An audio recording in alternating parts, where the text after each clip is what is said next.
Será que é necessário esse volume nesta sala? Pode abaixar. Eu acho que mesmo baixo é alto. Esse é o mais baixo. Não precisa, né? Convenhamos.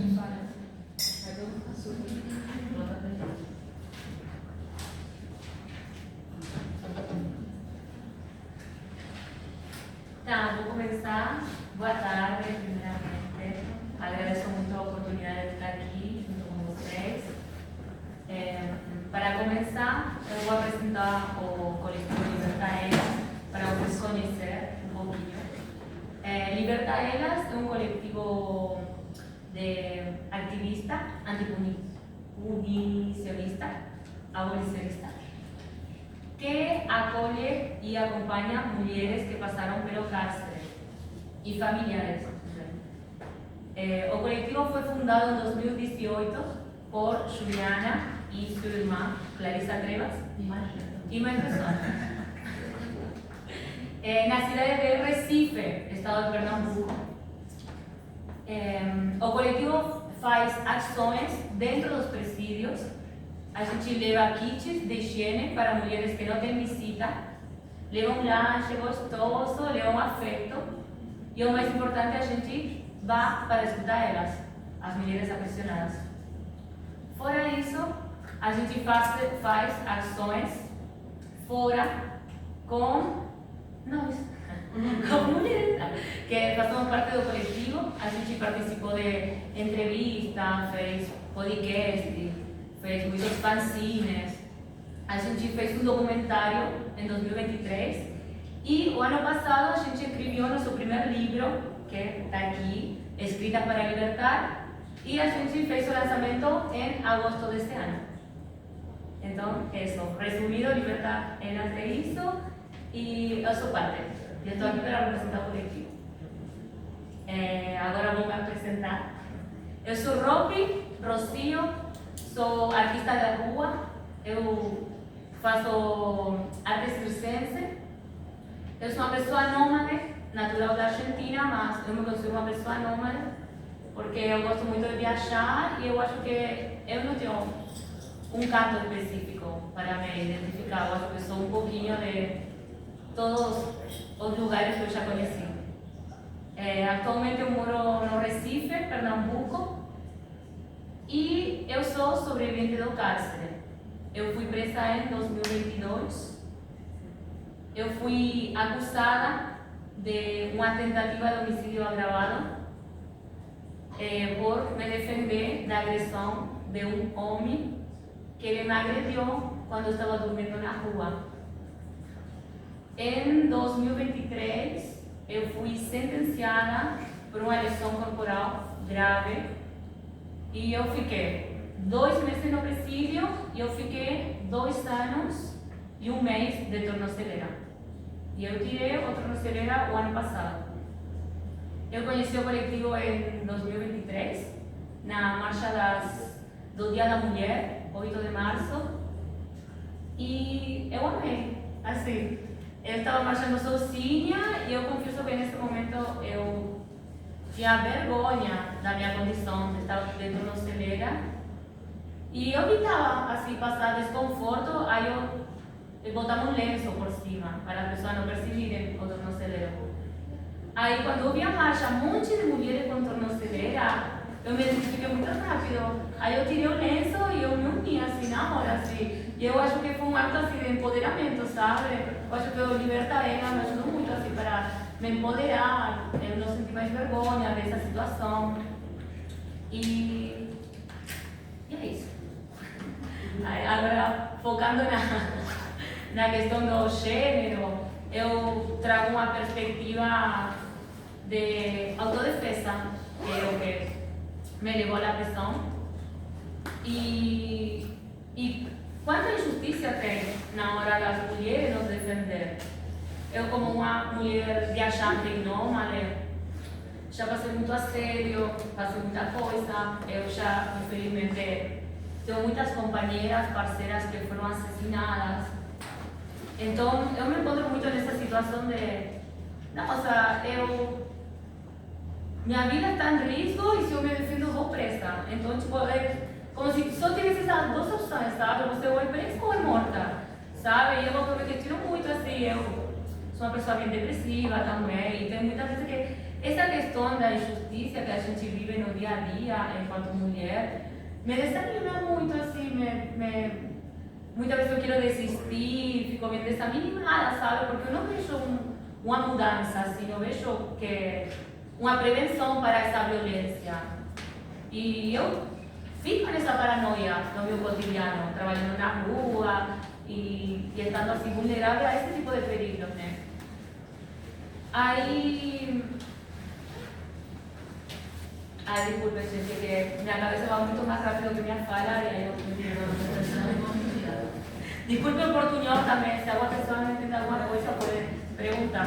Vou dar uma olhada aqui na minha apresentação. Tá, e é isso, né? Eu sou uma pessoa bem negativa muitas vezes, mas é uma realidade, sabe? Eu considero que as mulheres e os corpos dissidentes também já estão em perigo no dia a dia, sabe? Porque a gente vê essas notícias todo dia, sabe? De feminicídio, de violência. E é isso, né? Eu trago essa questão do gênero enquanto a violência que a gente sofre todo dia. E minha luta é bem assim, da autodefesa, sabe? Porque eu sou uma pessoa que eu tenho medo, eu faço as coisas com medo e eu não me paraliso assim. O medo faz sempre agir a mim. Então, foi isso que me levou à prisão, reagir a essa violência. Então, eu nunca tiro esse medo da minha cabeça porque, assim, eu fico com muito medo de isso acontecer novamente. Porque eu acho que eu estou sempre assim, vulnerável a isso acontecer novamente. Eu fico com medo de me defender. E aí, tipo, nossa, não era para ser assim, sabe? Era para ter umas leis que realmente protejam mulheres nômades, viajantes, né? Que, tipo, onde eu me sinto mais identificada, né? Porque já é difícil, né? Tipo, o dia a dia. Imagina quando você está longe da família, uma cidade que você não conhece, não tem condições financeiras para estar em um lugar mais seguro, assim. E é tipo, é nossos sonhos, sabe? Eu corro atrás dos meus sonhos. Eu conhecemos 5 países viajando sozinha, e daqui do Brasil já conhecemos, agora com o Maranhão, 2 estados. Eu sempre viajei sozinha. E é isso, sabe? Eu não quero desistir do meu sonho de viajar, sendo que na cidade que eu me criei, que é Rosário, uma cidade bem perigosa da Argentina, eu estou no mesmo risco, sabe? Eu estou no mesmo risco de acontecer a mesma coisa que aconteceu aqui no Brasil. Então, tipo, por que as mulheres muitas vezes não vão atrás de seus sonhos por medo? E às vezes aconteceu pior estando no barrio, entendeu?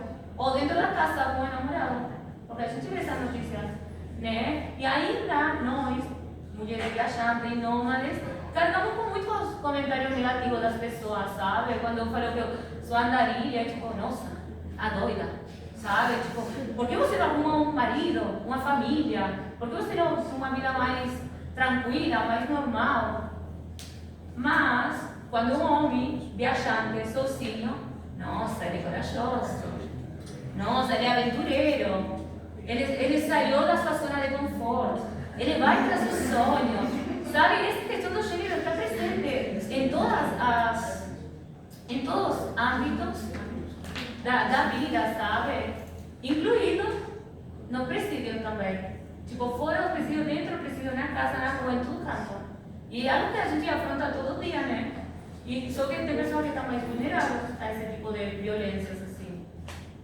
E assim, né? Eu não tenho muita experiência estando presa, fiquei 2 meses, tempo suficiente para perceber que é um inferno, não vou mentir. Mas assim, né? Eu tenho companheiras que tipo, ficaram 5, 7, 10 anos presas, né? E é uma outra experiência. Mas pelo que eu percebi assim, sabe, você sendo mulher e sendo presa, você é juzgada por muitas outras coisas, tipo moralmente, desvalorizada como pessoa, como mulher. E não tem tanto isso com os homens aprisionados. Se você vê nos presídios femininos, as mulheres são super abandonadas, assim, incluso pela sua família. São muito abandonadas, é muito triste ver como não tem visitas. Aí você vê, né, tipo, os precios de homem tem muita visita. Inclusive botam barreira para mulheres não terem muitas visitas. Pelo fato de eu ser estrangeira, eu tinha direito a uma visita só. Porque não era familiar direto, não era namorado, não era marido, sei lá. Eu podia receber uma visita só de uma amiga, mas ninguém. E eu acho isso muito injusto, sabe? Porque nos precios de homens, assim, eu vou falar dos precios de Pernambuco, não sei aqui. Mas entra mulher, entra namorada, entra amante, entra até prostituta, entendeu? Tipo, não tem isso de, certa quantidade de visitas. Então, tipo, realmente, mesmo estando pressionado, você continua sofrendo esse tipo de violências só pelo gênero. E é muito injusto. E as mulheres lidamos com isso, e isso afeta nosso psicológico, nossa saúde mental, que é algo que eu luto muito, sabe, pela saúde mental, assim, porque realmente nos presídios não tem acompanhamento psicológico real. Tem uma psicóloga, mas tem 600 presas. E aí? Você vê ela uma vez, ela dá uns comprimidos e já era. Mas não tem um acompanhamento real, sabe? E tipo, não adianta dar comprimido para dormir, porque eu estou com ansiedade, eu estou depressiva, eu estou com ataque de pânico, eu estou surtando. Dá comprimido para dormir, aí eu acordo e a tristeza continua. Então, tipo, não tem um acompanhamento real como precisaria. E algo assim, né, que eu faço muito foco assim, na saúde mental das pessoas aprisionadas, sabe? Porque a saúde mental é tão importante quanto a saúde física, né? E eu acho que incluso até pior, sabe? Porque quando você não está bem psicologicamente ou sentimentalmente, assim, tipo, muita coisa que você não consegue reagir, assim, não consegue fazer, não consegue pensar, não consigo pensar, sabe? E tá, meus 2 meses de presa foram assim, muito comprimido, dormi, ficava muitos dias acordada, e além que tinha uma energia muito pesada lá, né? Porque essa questão da hierarquia, que são muito pesadas, assim, é tipo surreal, sabe? Pensar nisso assim. E é isso, tem tipo energia pesada mesmo, assim, qualquer questão já é um motivo suficiente para arrumar uma briga, sabe? Então você tem que estar o tempo todo lidando com isso, sabe? Evitando as brigas, ou incluso tem uma energia muito pesada que ninguém fala, mas tem uma energia pesada de mortes nos presídios, porque acontece muito suicídio, acontece homicídio lá dentro, e essa energia fica estancada, e de madrugada você escuta muitas coisas, eu nunca vi. Mas minhas companheiras de cela, elas veiam coisas acontecer assim, tipo, paranormais, sabe? E uma energia muito pesada que, tipo, ninguém pode lidar com isso. Você não tem como descansar bem, você não tem como pensar bem, não tem como nada assim, sabe? Tipo, só depressão e ansiedade, assim. E eu acho que isso pesa mais também na questão do gênero, né? Porque você já está carregado com muitas coisas, tipo, eu não sou mãe.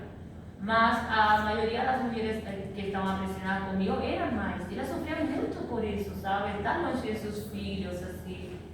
E é isso, que a família abandone elas. E enfim, sabe? Tipo, mais carga, ainda mais carga que os homens, assim. E... vou dar uma olhada, não sei para continuar a conversa.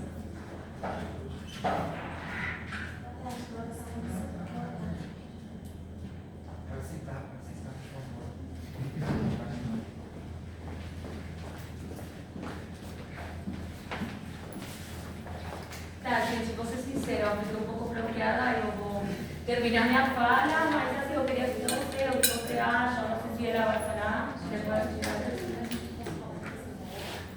tá bom, é isso, galera, resumindo, é isso.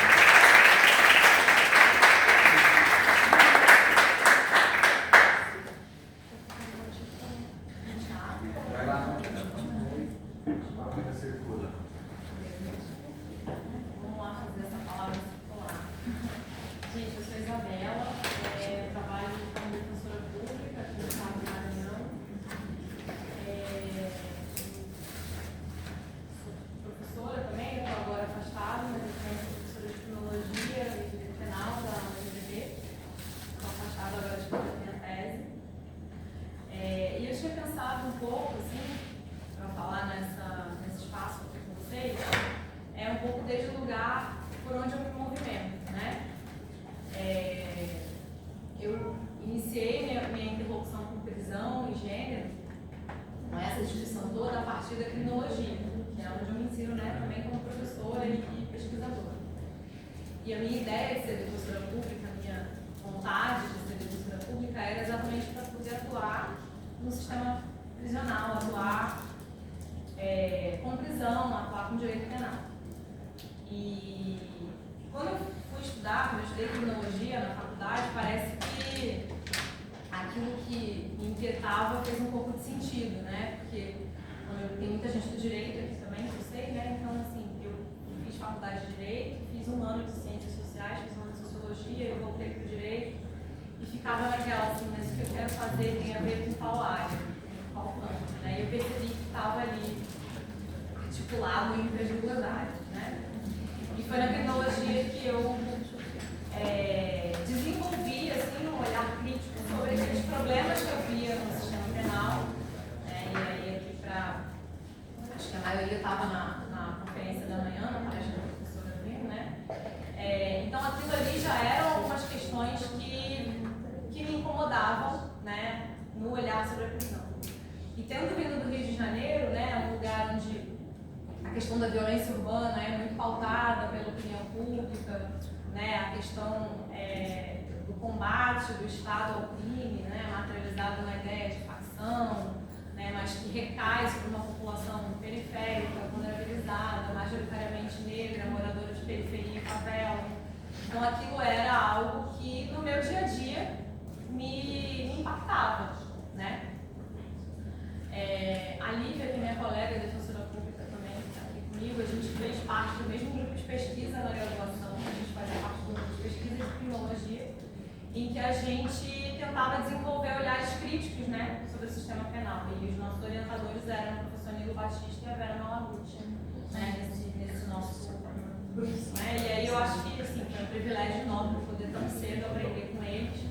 Mas eu me movimento um pouco desse lugar, né, na academia, sobre esse olhar crítico ao sistema penal. Né?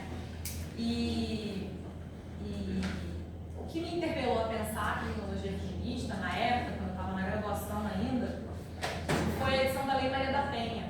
Né? E isso assim, marcou minha trajetória de alguma forma, porque a gente via assim, todo um discurso sendo produzido sobre a necessidade de uma intervenção do sistema penal mais forte para tentar lidar com os direitos violados das mulheres, mas, por outro lado, uma dificuldade das mulheres em acessar os sistemas de justiça e muitas vezes essas mulheres falando, não, mas eu não quero uma punição, eu quero uma responsabilização, enfim. E aí eu fui, na minha monografia, eu estudei criminologia feminista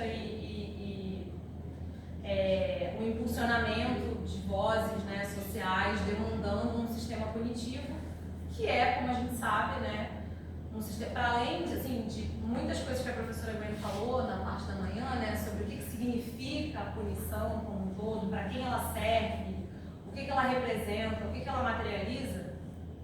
Se a gente pensa a punição numa perspectiva mais ampla, isso já é uma questão.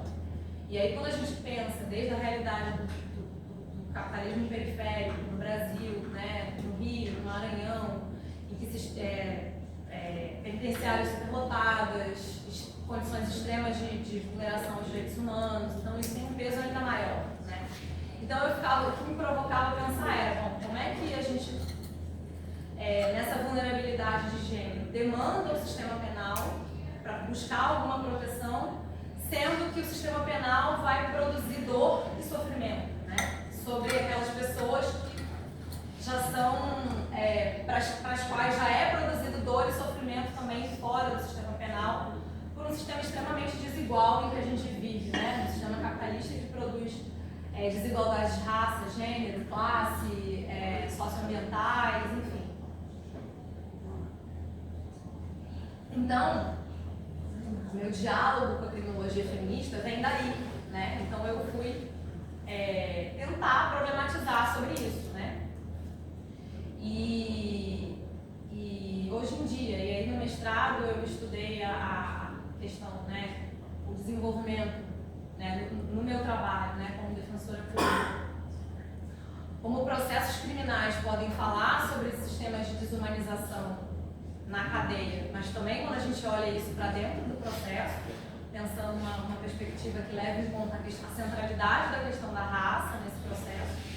E aí agora no meu doutorado eu estou estudando a relação de mulheres visitantes ao redor da prisão, né? Como que elas entram nesse fluxo prisional, né? Como que elas entram na visitação, como é que a Secretaria de Administração Penitenciária olha para elas, como é que elas se movimentam nisso aí.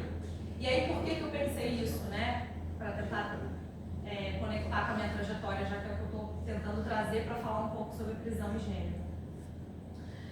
Quando a gente estuda a criminologia feminista, quando a gente começa a florescer o debate da criminologia feminista, né, se começa então a discutir por que a questão feminina, por que a mulher não é debatida de forma central no sistema penal, né? E aí muito se diz que porque majoritariamente se prende homens, né? Então o início do debate se dá mais ou menos por aí, na década de 90, né? Então, nesse início do debate da criminologia feminista, o que se diz nessa época é que o controle social mais informal que se ocuparia majoritariamente das mulheres, né? Esse controle que seria mais doméstico, familiar, né? Já que elas não estariam tanto assim no âmbito público. Esse é o discurso que começa a aparecer, né? E nessa perspectiva, o controle mais formal só se dirigiria às mulheres, o controle formal do Estado só se dirigiria às mulheres em último caso, quando as outras esferas mais informais de controle repressivas de condutas de mulheres tivessem falhado, vamos dizer assim, né?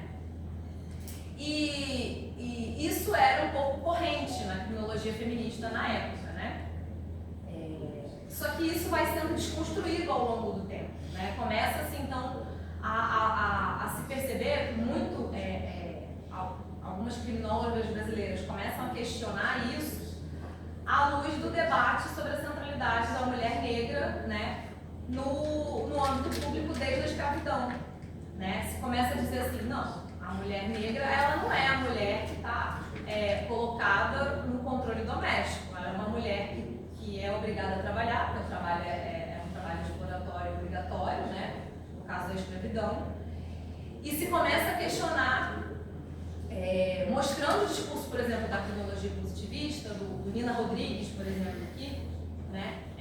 Tem um estudo que eu sempre gosto de citar bastante, porque eu acho que é bem relevante nessa área, uma colega minha do mestrado, a Mayla Franklin, que ela analisou obras do Nina Rodrigues, ela analisou 5 livros do Raimundo Nina Rodrigues, né? Que é uma figura, né, da criminologia positivista brasileira, para desconstruir essa ideia de que o controle informal se dava sobre as mulheres. Ela mostra nos livros como que o controle das mulheres negras se dava também no âmbito penal, né, em que se construía um discurso de inferiorização das mulheres negras com base no tamanho do lábio, na forma de agir, no corpo, né, todo voltado para esse controle numa perspectiva biológica que a criminologia positivista fazia, né?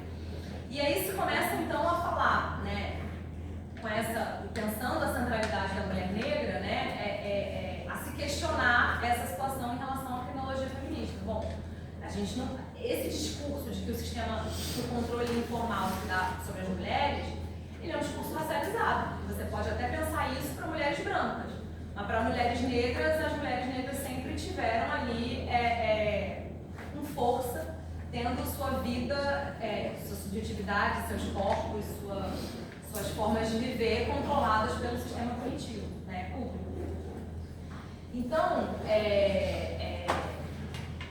vozes, né, do feminismo negro, do feminismo decolonial, produzido por uma perspectiva não hegemônica, né, branca, em espaços de poder, mas muito mais assim, próximas da periferia, de movimentos sociais, começam a questionar como é que se dá a produção dessa criminologia feminista brasileira. E aí eu fui, né, tentar desenvolver uma revisão de literatura sobre a criminologia feminista no Brasil, para pensar isso, né? E aí eu fui para a base de dados, né, da CAPES, Biblioteca Brasileira de Teses e Dissertações, tentando analisar os impactos, né, da formação do pensamento social brasileiro, e aí dialogando com autoras como Sueli Carneiro, Lélia Gonzalez, a Oti Coriel, aqui na América Latina, Rita Segato e a própria Angela Davis, né? Para pensar como é que essas mulheres racializadas sempre ocuparam, na verdade, o espaço público e o controle penal formalizado pelo Estado, né? E aí, o que eu percebo, né, dessa revisão de literatura que eu tentei produzir é o seguinte, que o discurso sobre mulheres e sistema penal, ele acaba de alguma forma ficando cindido no Brasil, assim, lá pelos anos 2000, né, pós década de 90, principalmente com a edição da Lei Maria da Penha. A produção da criminologia feminista no Brasil, ela acaba ficando muito cindida, por um lado, pensando as mulheres como vítimas de violência, e aí era onde se debateria a questão do gênero do sistema penal, pensando a mulher como vítima, e pensando, por outro lado, a mulher como autora, nessa perspectiva que eu falei, de pensar a centralidade das mulheres negras, né, na ocupação desse lugar como autora, né, de crimes. E com a Lei Maria da Penha começa a haver, em 2006, uma profusão desses estudos que vão problematizar a mulher como lugar de vítima, né, o que é a vítima vista como padrão pelo sistema punitivo, quem pode ser considerado como vítima, né, e posteriormente com a lei de drogas também, há um aumento exponencial das mulheres criminalizadas pela lei de drogas, principalmente por tráfico de drogas, né, na ordem assim, quando começa a haver o boom da criminalização das mulheres, né, há um aumento da ordem de 80%, né, assim, é muito maior do que em relação aos homens. E aí se começa então a problematizar outras questões que relacionam o gênero e o sistema punitivo, né, e algo que grita, que algumas pesquisas mostram, o dever de cuidado que é imposto às mulheres quando elas estão na prisão, quem cuida dos filhos, quem cuida da casa, como é que fica a visitação, algo que o Rô falou aqui também. Essas mulheres ficam sem visita, essas mulheres ficam sem assistência. E aí se começa a produzir um ruído, né? Um pouco sobre essa dicotomia, assim, de pensar autoras e vítimas, né? Porque se começa a perceber também que existem algumas implicações ali que não se dão só entre mulheres autoras e mulheres vítimas, né? E as mulheres visitantes, as mulheres que visitam presos. E aí uma coisa que foi muito marcante e clara para mim, sendo defensora pública criminal, sempre atuei como defensora pública criminal, é que trabalhando na defesa majoritariamente de homens, e quem está no sistema punitivo, quem está preso, são majoritariamente homens, né, ainda a maioria de homens, mas eu sempre atendia na defensoria mulheres. Quem me procurava para fazer assistência à defesa daquela pessoa que está processada criminalmente pelo Estado, na grande maioria eram mães e companheiras de pessoas presas. Então eu fiquei pensando muito essa dimensão do gênero que perpassa a prisão, mas é invisibilizada. Então não é só a mulher vítima e a mulher autora, né? Tem a mulher que está implicada pela punição no dia a dia quando o seu ente está preso. E aí eu comecei a tentar acompanhar coletivos de familiares presos, de sobreviventes do cárcere, né? E tem um estudo que é bastante relevante, que é da Rede Interamericana de Mulheres Familiares Presas, Rede Internacional de Mulheres Familiares da Prisão, que mostra que para cada pessoa presa, existem 5 pessoas implicadas na punição, e a grande maioria de mulheres, né? Então, cada pessoa que está encarcerada, existe outras 5 aqui fora que estão sofrendo os efeitos do encarceramento. Então, pensar esses efeitos do encarceramento, não só lá dentro, mas aqui fora, né, também sobre essas mulheres, fala muito sobre o que significa a punição, o impacto da punição a mulheres de uma forma mais ampla, né? Por exemplo, companheiras de pessoas presas passam a ser arrimo de família, né? Tem que cuidar da casa, tem que continuar cuidando da casa, das crianças, continuar trabalhando para que tudo ali em casa se mantenha. Tem todo o problema, a oneração que recai sobre essas mulheres em relação a visitar. É muito caro visitar, porque se precisa levar a alimentação da forma como é determinado, a vestimenta tem que ser da forma como é determinada, gasta-se com passagem, muitas vezes as mulheres tentam entrar e não entram. Tem toda uma burocracia estatal que pode ser bastante questionada, porque existe muita arbitrariedade na visita. Muitas vezes a gente vê casos, né, como eu tenho visto na tese. Tem uma mulher que eu estou acompanhando, que é interlocutora de pesquisa na tese, que ela tem um problema físico, ela sofre de uma doença na vesícula que faz ela expelir muitos gases. E quando ela vai entrar, ela faz todo o preparo para a visita, acorda 4 horas da manhã para poder estar 6h30 na penitenciária, faz a feira no dia anterior, prepara a comida, prepara a sacola com as coisas que ela precisa levar e chega lá e não entra. Por que não entra? Porque se afirma que ela passou no body scanner, né, para poder entrar e que apareceu uma mancha. O que é essa mancha? Aí ela fala, mas eu produzo gases. Os gases que eu produzo vão fazer aparecer mancha. E ela tem um laudo que mostra, tem um laudo médico que atesta que ela tem esse problema. Além desse problema, ela tem um mioma. Esse mioma também faz aparecer mancha. Mas o que é essa mancha? Quem está lá no dia a dia para controlar essa entrada e essa saída? Não é o juiz, não é a defensora, o promotor, enfim, o sistema de justiça não vai estar lá para tentar falar, não, essa mulher tem direito à visitação. É um agente da ponta, né, que vai estar ali vedando, muitas vezes, o acesso sem ela entender porquê, sem dar uma motivação adequada. E aí muitas mulheres se irritam com tudo isso, né, questionam. O fato delas questionarem, algumas vezes é visto como um questionamento, né, que a Secretaria de Administração Penitenciária fala que está para além do que eles consideram adequado. Dão uma punição para essa mulher, essa mulher muitas vezes fica um tempo sem visitar, porque pode ser considerado desacato, se ela questionar por que ela não está entrando. Então, de várias maneiras, eu fiquei muito pensando nisso, né? Foi daí que veio a minha inquietação para trabalhar esse tema na tese. Que é uma pergunta que a Angela Davis faz no livro que a professora também mencionou de manhã, que é o livro Estarão as Prisões Obsoletas. Tem um capítulo desse livro que é uma pergunta que ela fala assim, como o gênero estrutura a punição? E eu sempre ficava muito pensando nessa pergunta quando eu me via no meu dia a dia na defensoria. Se você está ali fazendo a defesa, você está fazendo a defesa do homem, como eu falei, mas eu lido com mulheres, né? Então, assim, quando elas vinham conversar comigo, e muitas assim, eu sempre falo, uma defesa bem feita, quando a gente tem um diálogo com a família, é outra coisa. Você consegue fazer uma defesa, a produção de prova, você consegue fazer o contraditório se efetivar mesmo no processo, quando você conversa com a família e ajuda aquela pessoa a produzir prova sobre aquilo, né? Sobre aquele fato pelo qual ela está sendo condenada. Eu fico imaginando, por exemplo, no caso da Rocco, se tivesse uma companheira com ela ali dormindo do lado dela, né? Se ela vem pra mim e a Rocco fala assim, olha, nesse caso aqui eu vi exatamente como foi, não foi assim, ela estava lá. Então você consegue desconstruir aquela verdade que é colocada no processo, né? E isso é muito fundamental à família, tá ali.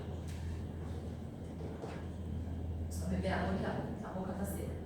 Então, assim, eu trabalho há 15 anos como defensora pública aqui no Maranhão. Então, eu sempre percebi a centralidade, assim, para mim. Não existe defesa em processo sem a família estar do meu lado me auxiliando. Porque eu falo, o meu trabalho é para defender uma pessoa que muitas vezes eu só vou conhecer na audiência. Só que é a família que me traz o material para poder trabalhar ali na defesa. Doutora, não, nesse dia ele estava fazendo outra coisa, ele não estava nesse lugar. Eu falo, tem como provar? Você tem uma ligação que você fez? Tem como a gente mostrar seu celular? Produzir provas sobre isso? Ele falou para você que estava em outro lugar? Tem alguém que estava com ele? E a família é fundamental para isso, né? Então eu fiquei pensando muito nisso, nessa pergunta da Angela Davis. Como é que o gênero estrutura a punição? E aí eu peguei, na minha dissertação de mestrado, com essa pergunta na cabeça, eu fiquei assim, gente, eu preciso procurar gênero aqui. Eu estou falando um monte de coisa aqui, mas eu não estou falando de gênero. E aí foi uma coisa que gritou para mim, quando eu fiquei com essa pergunta na cabeça. Toda pessoa, quando ela é presa, ela tem direito de comunicar a prisão a alguém. E aí eu comecei a procurar nos processos lá que eu estava analisando, eu analisei 18 processos. Dos 18 processos que eu analisei, 15, a comunicação à prisão foi feita para a mãe e para a companheira. Então, assim, é sempre para uma mulher, né? É sempre uma mulher que busca a defesa. É sempre uma mulher que vai estar segurando a onda ali em casa, quando o cara for preso. É sempre uma mulher que vai ser comunicada sobre a prisão. Então, o gênero, ele não está só nessa ideia de que a mulher vai aparecer como vítima ou como autora, né? O gênero está no cotidiano, né? E aí uma coisa que eu fiquei pensando também, um outro exemplo que eu queria falar, nesse cotidiano que eu via também, eu durante um tempo atuei durante 8 anos na vara de infância e juventude, fazendo defesa de adolescente acusado de ato infracional. Aí eu trabalhei 3 anos em audiência de custódia e 5 anos em audiência de execução, fazendo o acompanhamento de execução de medidas socioeducativas. Então, assim, nas 2 áreas de atuação, o meu dia a dia era lidar com mãe. Era lidar com mãe de adolescente, num primeiro momento, ali na audiência de custódia, me falando sobre tortura, me falando sobre como o adolescente chega pra mim, e eu via no meu cotidiano, assim, os meninos chegavam pra mim esfolados, assim, torturados pela polícia, olho roxo, marca no corpo, tiro, e eu ficava assim, só eu tô vendo isso? Só eu vou ficar falando disso? Vai ficar todo mundo aqui fingindo que não tá vendo isso? Né? E sempre trazia a mãe como testemunha para falar que antes do baculejo que o menino levou para ser preso, ele não estava daquele jeito. E era sempre as mães que estavam ali, né, me ajudando a fazer o meu trabalho, na verdade, né? E na execução, então assim, a insurgência dessas mulheres contra as práticas ilegais do sistema punitivo, contra a tortura, contra a violência policial, eram sempre elas que estavam ali, né, nesse trabalho comigo, e na fiscalização da punição, né, da internação dos adolescentes, né? Eram as mães que, por exemplo, quando tinha problema na unidade penitenciária, eram elas que procuravam, falavam, olha, doutora, está tendo um problema aqui, a gente conseguiu até, num caso de tortura que uma mãe dentro da unidade levou adiante, a gente conseguiu afastar um diretor de uma unidade, com base no relato da família. A família fala, olha, a gente visitou o menino um dia antes, no dia seguinte, na semana seguinte, quando a gente foi visitar, ele estava todo esfolado, e a gente conseguiu pedir câmeras ali de dentro, né? Então pensar também, acho que a ideia é pensar também de como o gênero está implicado na criminalização, na punição, na prisão, mas também como ele pode ser uma forma de resistência a essas práticas, né? Já que as mulheres estão ali também, não estão aceitando, não estão se insurgindo também contra isso, né? Porque isso recai sobre elas. Eu acho que isso é o mais importante. Elas veem que recai sobre elas e elas falam, não, a gente não vai aceitar isso, né? E aí hoje de manhã, quando a gente saiu desse primeiro momento com a Gwen, eu estava conversando com o meu companheiro, que é defensor público também, e ele estava me contando um caso de uma audiência que ele teve de manhã, e eu acho que mostra muito isso, assim, como é que às vezes a gente, essa coisa do cuidado, do gênero, se coloca de formas muito específicas no processo criminal. Ele trabalha numa vara especializada de crimes contra crianças e adolescentes. E era uma mãe, uma mulher ferrada, uma mulher da periferia, preta, que foi denunciada pelo crime de estupro de vulnerável por omissão. O que é isso? O vizinho estuprou a filha dela. O vizinho estava sendo denunciado por estupro de vulnerável, crime 217A, uma criança é considerada pela lei uma pessoa vulnerável, e o Ministério Público entendeu que a mãe também era responsável por evitar que aquela criança fosse estuprada pelo vizinho. Existe uma figura no Código Penal brasileiro que é o crime por omissão, né? Então, quem tem o dever de cuidado para evitar aquele crime também deveria ser responsabilizado. E a mãe trabalhava o dia inteiro, era uma mãe solo, o pai não se encontrava com a criança de forma recorrente. Aí meu marido estava me explicando no telefone, falando, eu fiz algumas perguntas na audiência para o pai, e quem procurou a delegacia para denunciar a mãe foi o pai. O pai que totalmente desresponsabilizado da criação da criança. Aí meu companheiro falando assim, não, e eu tentei mostrar que ele não estava ali no dia a dia. Perguntei, você sabe o nome da melhor amiga da sua filha? Ele falou, não. Qual a data de aniversário da sua filha? Ele errou a data. Qual o nome da professora preferida da escola? Ele não sabia. Enquanto ele fez todas as perguntas iguais para a mãe, e a mãe respondeu tudo. Então o que ele estava tentando com isso, né? Mostrar que a mãe está no dia a dia dessa menina, está no dia a dia dessa criança, mas que ela não pode ser responsável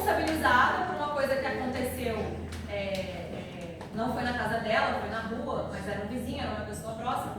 Mas pensar como é que é essa dubiedade do sistema punitivo, né? Que eu acho que é importante, interessante a gente pensar. Que às vezes uma mulher que é vítima de violência, vou usar aqui o teu caso mais uma vez, e se você ao invés de se autodefender procura ajuda do Estado, será que o Estado vai te ouvir da mesma forma como vai ouvir, sei lá, uma pessoa, sei lá, a mim? Porque a gente tem diferenças físicas, né? Que o Estado olha a forma como você está vestida, a forma como você pinta o seu cabelo. Eu também tenho piercing, mas o meu piercing não está colocado aqui. E as pessoas questionam isso, tipo, mas por que ela? Será que ela é o modelo de vítima ideal? Eu, assim, né, quando eu fui presa, eu não disse custódia, realmente eu fui juzgada por outras coisas, assim, você trabalha com o quê? Carteira assinada? Eu sou artista, eu trabalho na rua, eu faço chapéu. Tá, é mentira. Aí eu tinha endereço fixo, aí eu fiquei. Eu viajo, monto minha barraca nas praias, monto minha rede, monto minha barraca nas praias. Tá, moradora de rua. Nesse momento eu estava ilegal aqui no Brasil, agora eu tenho minhas documentações certinhas, mas nesse momento eu não tinha, estava nesse processo, só tinha CPF. É porque realmente é bem difícil também, sabe, fazer a documentação e tudo. E enfim, eu fui juzgada por isso também, porque sou uma imigrante ilegal. Então foram muitas outras coisas que eles botaram para que tenha mais peso, sabe? Então não foi só a questão da violência do gênero, foi tipo outras coisas que também me prejudicaram, assim. Então, assim, eu na verdade, eu não queria fechar a fala, né? Eu acho que eu queria mais problematizar sobre essas coisas todas que eu fui trazendo, né? E abrir um pouco. Pues sí, para complementar con tu fala, eu acho super massa refletir sobre isso, do cuidado, né? De como as mulheres sempre, a gente está nesse papel de cuidar dos outros. Aí quando a gente precisa, quem que cuida de nós? Outras mulheres, né? Tipo, porque eu vi nas visitas, poucas visitas que tinha, era mãe, irmã, enamorada, tipo, não tinha casi visita homens, nem os esposos ou companheiros, tipo, né? Aí você tenta ver como a gente lida com isso, cai essa carga em nós. E eu só começo a refletir sobre isso. Na Argentina também aconteceu um caso de encontrar uma bebê sozinha. Aí, todo mundo, cadê a mãe? Cadê a mãe? A mãe estava sumida. O corpo da mãe apareceu 2 dias depois, assassinado pelo pai. Mas Ninguém perguntou cadê o pai. Foi. E assim, né, realmente é uma problemática, né? Como sempre, dependendo do gênero, sempre tem mais culpabilidade entre as mulheres, assim. Incrível, assim, realmente isso me deixa muito desanimada, assim. Essa questão é que a gente afronta um monte de violência no dia a dia e é isso, sabe? Tipo, uma barreira, outra barreira, outra barreira e, assim, eu nem sempre tenho vontade de lutar, né?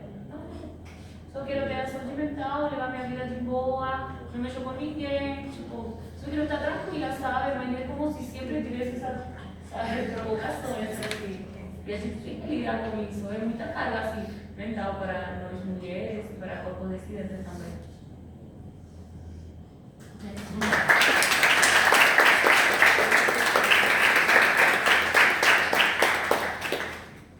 Tá bem, gente, eu não pergunto, fiquem à vontade. Eu tenho uma pergunta para a Luca. Queria que você falasse mais sobre 2 coisas. Primeiro, sobre a experiência da tornozeleira, né, que já há tanto tempo tornozeleira, e como que isso impactava na tua vida, e sobre esses materiais bacanas que você trouxe. Fiquei curioso para saber o que é isso, para falar um pouco sobre ele, eu agradeço. A questão do tornozeleiro, eu fiquei 2 anos e 1 mês. Aí eu podia sair para a rua de 6 da manhã até 7 da noite. Depois tinha que ficar presa em casa. E o tornozeleiro precisava carregar na tomada cada 30 horas.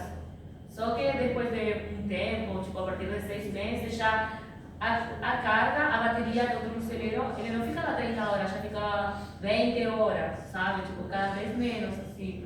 Depois teve um momento que eu precisava carregar 2 vezes ao dia. Foi. Aí, eu nunca deixei me ocorrer. Assim, minhas ideologias são bem anarquistas, assim, sabe? Eu acredito muito assim no meu corre, no arte da rua, em dividir o chapéu e levar essa arte, assim, eu sei quanto arte é transformadora, assim, para as pessoas e para mim também, eu acho que a arte salvou minha vida, assim, em muitas ocasiões, né? Aí eu nunca desisti do meu corre, mas eu confesso que foi muito difícil trabalhar com tornozeleira na rua, que tipo assim, o arte da rua, malabares, no final, já é bem marginalizado. Aí quando você tem uma tornozeleira, esse preconceito é pior. E eu lidei com um monte de comentários assim, super negativos. Inclusive, não vou esquecer nunca, uma mulher falou para mim assim que todo expresso diário merecia bala na cara, assim, ela falou lindo para mim, assim. E eu estava uma diva, assim, trabalhando com meus bambolês, assim, sabe? Gente, eu não passo desapercebida, não, boto glitter, moda, eu sou muito, tipo, eu trabalhei na rua, mas eu dou tudo de mim, assim, sabe, para trabalhar. Aí eu fiquei de cara, assim, eu não consegui responder, assim, tá, vou fazer conta, assim, que eu não escutei nada, sabe, mas eu fiquei super afetada, assim, como alguém tá me desejando a morte, sabe, me juzgando, assim, nem sabe da minha história, não sabe pelo que eu passei, não sabe quanto eu luto no meu dia a dia, sabe, e, assim, sabe, eu lidei com muitas coisas, assim, inclusive na cena circense tem muito preconceito ainda. E eu fui convidada para apresentar no Dia da Mulher, acho que foi 2024, na Escola Pernambucana de Circo, que é a escola gratuita de circo do Recife. E eu fui muito preconceito com a cena artística. Aí eu fui a única artista que não recebeu cachê, juro. Sim, era a única artista que não divulgaram a foto. Não publicaram fotos assim, ó. Aí eu fiquei assim, bem deprimida um tempinho, assim, sabe? Aí eu, foda-se, eu vou para a rua mesmo, porque meu corpo está na rua, porque realmente, sabe, quando você tenta abrir outras portas e você está mal recebida, assim, tipo, fica muito desanimado, entendeu? E é tipo muita humilhação, porque já é pesado para alguém que está com uma tornozeleira e apresentar um palco em uma escola de circo. Ahora imagina después, tipo, recibiendo toda esa discriminación, ¿sabes? De parte de otras mujeres artistas también, ¿sabes? Y solo por esa diferencia de, ela estuda na escola. Eu tenho o mesmo nível de que elas, assim, vão aprender na rua. E aí? Entendeu? Tipo, realmente me afetou muito a questão da tornozeleira. E também, como não saía de noite, eu ficava presa em casa. E ainda, um ano depois, ainda tenho muita dificuldade de sair para a rua de noite, assim. É muito medo mesmo, assim. Assim, não consigo, sabe, me sentir tranquila e confortável na rua de noite, não consigo. E assim, pelo fato de eu só andaria, sabe, também estava sempre muito assim, na rua mesmo. E depois de eu ficar tanto tempo presa em casa, é como se eu encontrasse um espaço que seja seguro e confortável para mim. Então, tipo, qualquer espaço que não seja a minha casa é perigoso. Tipo, foi isso que bateu muito na minha cabeça. Sendo que eu fui uma pessoa que eu nunca tive medo. Eu saía viajar com 19 anos sozinha, eu nunca tive medo, sabe? E agora, depois de todo esse trauma, agora eu sou uma pessoa que tem muito medo. Tipo, agora eu consigo, tipo, entender a minha mãe, o medo que minha mãe tem, meu sair pelo mundo e tal, sabe? Minha mãe é uma pessoa que fica muito em casa. E, enfim, sabe? Agora eu não consigo entender isso, sabe? Porque realmente, né? Tipo, é muito trauma, muito assédio, eu lido com isso todos os dias, né? E essa coisa vai te deixando mais, sabe? Como, não sei como te explicar, mais para dentro, assim, sabe? Como, é isso, eu acho que me afetou muito nesse sentido, assim, de que eu era uma pessoa mais... Sabe que eu fico pensando, Rosa, sobre isso? Que, assim, o Estado, além de te vulnerabilizar, de não te dar resposta nenhuma, ele aprofunda a tua vulnerabilidade, né? Não é que você sofre uma violência, você tenta realizar uma autodefesa e o que você vê é um aprofundamento da vulnerabilidade em que você está colocada, né? Tipo, além da violência que você sofreu, né, daquele cara naquele dia, você sofreu uma violência do Estado também. E é uma violência que depois se reatualiza na mulher que fala da tua tornozeleira, que é outra mulher, né? Que não pensa que ela, se ela não sabe da tua história, mas que um dia ela pode estar nessa situação também, né?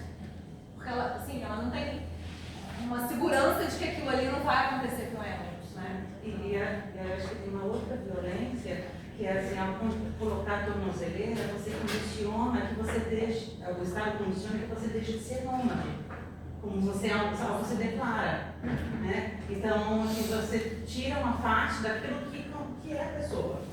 É que minha essência, minha personalidade, meu estilo de vida, eu acho que isso me afetou muito, assim, a estar parada, sabe? Mas assim, sabe, eu transformo todo em aprendizado, eu estou tipo, me formando, estou numa escola de arte, estou fazendo meus cursos, estou, tipo, também isso de ter assim, a cidade fixa, fez que eu chegue aos contatos, sabe? Tive acesso a outros trabalhos, a editais, sabe? Que na vida não é bem difícil, sabe? Gerar esse tipo de contatos e trabalhos melhor remunerados, assim, sabe?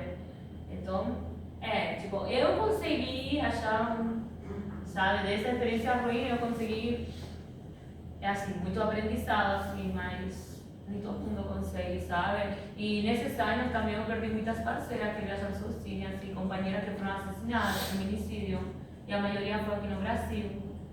E é isso, me deixa muito triste, assim, muito triste realmente, assim, ter irmãs, tipo, feito eu, que sou artista de ruas ou artesã, que estão viajando e chega alguém, tipo, tira sua vida, assim, como se não valesse nada, assim, sabe?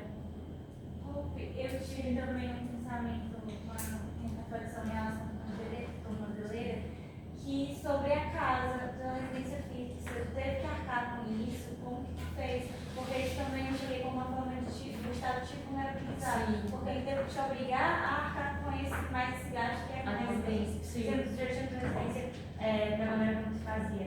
Como que tu fez? Então, os artistas de ruas, viajantes, somos muitos. Então a gente cria essas redes, sabe? A gente cria, eu tenho minhas redes, assim, tipo, assim, eu considero minha família, sabe? Assim, tipo, pessoas com as que eu conheci no viagem, a gente está em contato até hoje, entendeu? Eu tenho minha família, tipo, tenho família em Colômbia, tenho família em Peru, tenho família em Bolívia, tenho, assim, sabe, irmãos, assim, que família, isso. Aí quando eu fui presa foi realmente foi assim, se viralizou muito e eu recebi muita ajuda, inclusive até para pagar minha defesa, porque não tinha condições de pagar uma advogada. Aí foram meus amigos que fizeram varete de circo, e fizeram rifas, fizeram muitas coisas, assim, recitales de. Eu sou aí para me ajudar, sabe? Tipo, e é isso, foi dessa maneira, com as redes, que eu consegui criar no longo da minha caminhada, que eu consegui pagar minha defesa e meus amigos alugaram uma casa para eu fazer a prisão domiciliar, assim. E aí a gente dividia aluguel e tal. Aí muita galera já foi embora, outra que volta e tal. E hoje em dia eu estou morando sozinha. Eu pago meu aluguel, todo o dinheiro que eu tiro da rua, assim. Mas eu não tinha assim, essa experiência de, tipo, morar sozinha, alugar uma casa para todo mês, sabe? Não tinha essa experiência, foi bem agora, assim, no Recife. E foi bem desafiador, sabe? Porque, tipo, assim, para quem é pobre, é tipo, não sabe, parece que nunca relaxa, sabe? Você paga o aluguel, que não vai relaxar, e daqui a pouco você fala de novo, meu Deus do céu. Não relaxar, aluguel. Terrível. Porque morar no aluguel. E agora, com outra questão que você falou, a gente trouxe nossos livros que a gente lançou nesse ano. O nome é Escrita para Libertar, ele tem muitos relatos de 6 autoras diferentes, uma delas eu. E a gente fala assim de cotidiano na prisão, tem outra que fala de menstruação, sim, tem umas poesias, tem... Você vai ver. A gente está... muito spoiler. A gente está vendendo ele num preço social de R$35 e quem quiser fortalecer o coletivo, o preço sugerido é de R$50. E a gente trouxe uns fanzines que a gente fez com muito amor também para nossas companheiras aprisionadas, Esse nome é Solta no Mundo. A gente denominou ela como uma guia feminista para mulheres que estão prontas a sair da prisão. Porque a gente sai da prisão e tipo... É porque assim, quando você está presa, você romantiza muito a liberdade. Sem saber que você lá fora vai lidar com muita coisa ainda. E a pessoa precisa estar ligada nisso, sabe? Como todo mundo quer liberdade, liberdade. Aí você sai, a sociedade dá as costas para você. É tipo um outro impacto, sabe? Mais um trauma para carregar, para lidiar. Então a gente fez aqui nossa guia feminista, com isso, com a palavra aliento, com informações de ONG, de curso para fazer, onde conseguir trabalho, cuidado da tornozeleira. É isso. Esses a gente está vendendo a colaboração. Não tem preço, quem tiver interesse pode deixar, pode fazer um pix, o que vocês queiram, qualquer valor é bem-vindo para nosso coletivo, que o coletivo agora está totalmente autônomo assim, sabe? Não tem patrocínio, tipo, não por nós, assim. E a gente vai chegando ingresso assim, com projetos, mas nem sempre tem projetos, sabe? Para... Todo mundo entende. E tem outro fanzine que é Ventre Livre, Mulheres Livres, que é mais focado na maternidade, né? Que também é escrito por mulheres que passaram pelo cárcere. Acho que a gente pode ficar à vontade, pode falar comigo ou com o Chu. E é isso, obrigada, não sou palestrante, gente, estou morrendo de vergonha aqui. Assim, é porque assim, minha profissão é mais expressão corporal, sabe? Eu sou minha fala, eu fico muito nervosa. Acho que isso, eu agradeço muito a escuta, agradeço muito o convite. Estou muito grata de estar aqui, muito grata de conhecer você também. E é isso, galera. Obrigada, gratidão.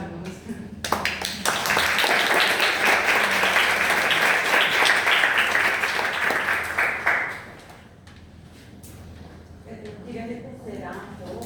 Sim. A gente pode continuar. Sim, desculpa, parece que eu cortei mais. Não, Ela só me sincera.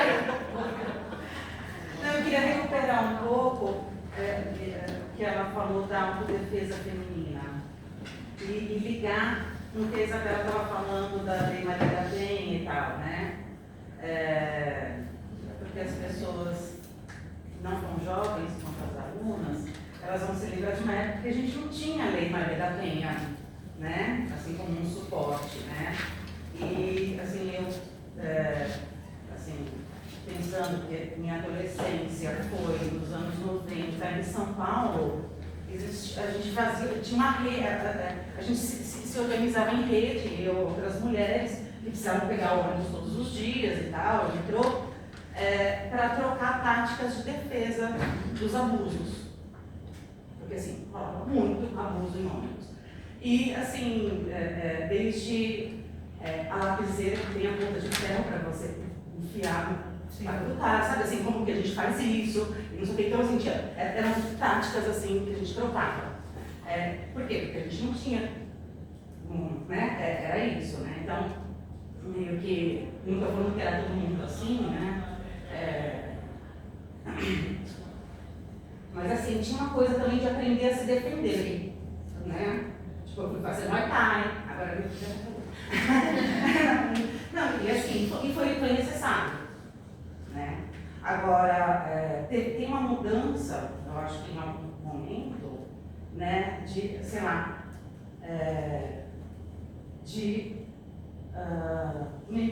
eu não vejo muito dessa atitude hoje, da autodefesa. Você não eu vejo muito pouco. E aí eu fico pensando até que ponto que isso está ligado. Acho que não é uma questão de culpar a Lei Maria da Penha, mas assim, eu fico pensando assim, que ponto isso está ligado, sei lá, uma terceirização da violência. Né? Porque quando eu falo assim, não, a gente deveria ser porrada. E para mim é isso. Né? Aí o pessoal fala, nossa, você está fazendo apologia à violência. Assim, então, pera um pouquinho, eu vou trocar ideia com o estuprador. Senta aqui, meu filho, vamos conversar sobre gênero? Não rola, cara. É chute na cara. Não tem ideia. Desculpa, gente. Mas é isso. E E aí o pessoal fica assustadíssimo. Eu falei, cara, assim, como que alguém pode ficar assustado com uma autodefesa feminina de um estuprador? Né? E aí as pessoas que ficam assustadas com isso acham beleza a violência de Estado. Então não é para não haver violência, é para terceirizar para o Estado ser violento ao invés de mim. Né? Eu queria só assim, provocar essa discussão. Sim, eu concordo muito com sua fala. Eu sei quanto é importante para nós mulheres aprender a se defender. Eu fiz Kung Fu desde muito nova, assim. Eu cheguei a estar assim, instrutora. Né? E assim, eu quando comecei a viajar eu era muito inocente. Eu não viajava com nada para me defender. Aí eu fiquei sabendo, eu fui me encontrando com outra mulher que viaja sozinha, todo mundo com canivete, com taser, com alguma coisa com gás pimenta, sabe, sprays assim, para se defender. E aí caiu a ficha, sabe, de que realmente eu precisava de alguma coisa para me defender. Incluso em Florianópolis, eu também sofri, estava assim, eu dormia de rede no bosque, perto da praia. Aí passa um homem por uma trilha perto assim, viu que eu estava sozinha dormindo, aí ele acordou assim, me acariciando assim, sabe? Aí eu comecei a gritar, peguei um pau, corri atrás dele e ele foi embora, mas quando eu levei essa questão para umas meninas que estavam viajando sozinha também, aí ela, nossa, Robi, você não pode estar viajando sem nada, sabe? Eu já tinha conhecido uns 3 países, acho que já sozinha, assim, e essa foi a primeira vez que eu vim para o Brasil, então, E aí uma menina me deu um canivete. E de aí, isso foi em 2020. E desde aí, eu comecei a viajar com canivete. E foi isso que salvou minha vida. Depois conheci uma parceira da Argentina também, que aqui no Brasil era montando barraca. Um homem abriu sua barraca e tentou entrar. Ela deu uma facada. E fugiu e entrou. E foi isso também que aconteceu comigo. Mas eu estava sem barraca, até que o cara me agrediu, eu dei uma facada na sua barriga.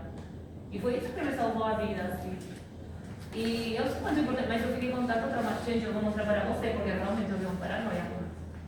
Para você ver. Eu vejo com taser. Eu vou acontecer para todo canto, porque realmente eu sinto que isso pode acontecer novamente. E eu não vou ficar paralisada. Eu acho que acontece muito isso, sabe? As mulheres não sabem se defender, não se preparam, então na hora de uma agressão ficam paralisadas assim. E meu pensamento é tipo, ao contrário, a gente precisa se preparar. Incluso com outras companheiras que eu viajei com elas, a gente treinava junto a autodefesa. Entre nós, a gente trocava, tipo, eu sei tal tática, eu posso sair assim, posso fazer isso, sabe? Que não é questão de força. Se não é questão mais de jeito, de como pego a pessoa, como posso me liberar em caso de que ele me pegue assim, sabe? Tipo, eu troco esses conhecimentos com outras mulheres, assim. Mas eu vejo que, tipo, na sociedade, assim, tipo, no cotidiano, as mulheres não se preparam para isso. Eu acho também que muitas mulheres pegam e influem também nisso, em achar que nunca vai acontecer com a gente. Por exemplo, aqui no centro. A gente que estuda todo dia aqui, a gente já está meio que acostumado e banaliza um pouco. Fica andando com o celular na mão, vai não sei aonde, não presta atenção quando a gente deveria prestar. E também nunca acho que vai acontecer com a gente de procurar uma máquina para se aprender, de andar com uma coisa para se aprender, principalmente quem não anda de carro, que anda de transporte público, ou de Uber, porque no Uber também pode acontecer alguma coisa. Eu acho que então a gente vai ter isso de pensar que nunca vai acontecer nada. Por isso acaba quando acontece, acaba ficando paralisado sem saber como reagir.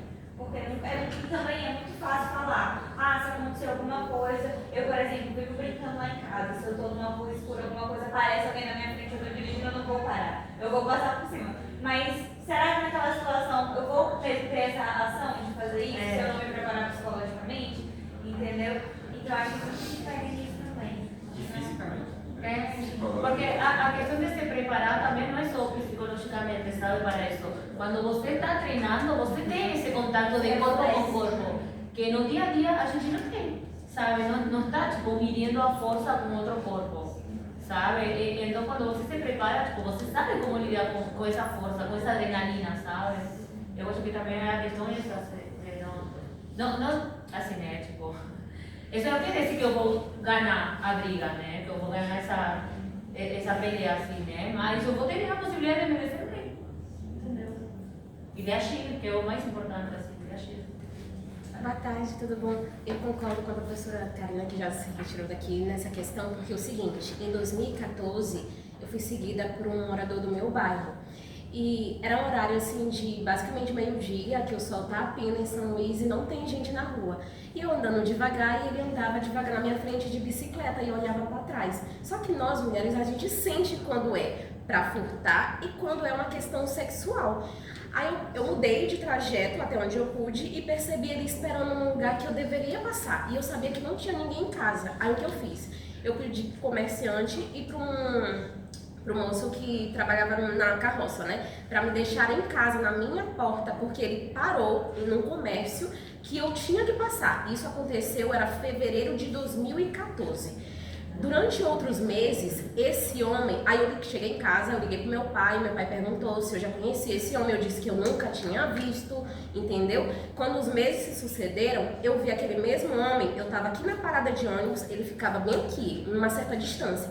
Aí eu ficava me perguntando, eu era muito jovem ainda, né? Será que eu tô ficando louca, se esse cara tá me seguindo ou não? E aí quando foi novembro de 2015, esse mesmo homem, eu estava indo pra academia, eu ia pra uma academia que era na avenida, era muito mais longe da minha casa, e aconteceu a mesma coisa, só que dessa vez eu vi ele saindo de uma casa, ou seja, eu vi do lugar da casa dele ele saindo.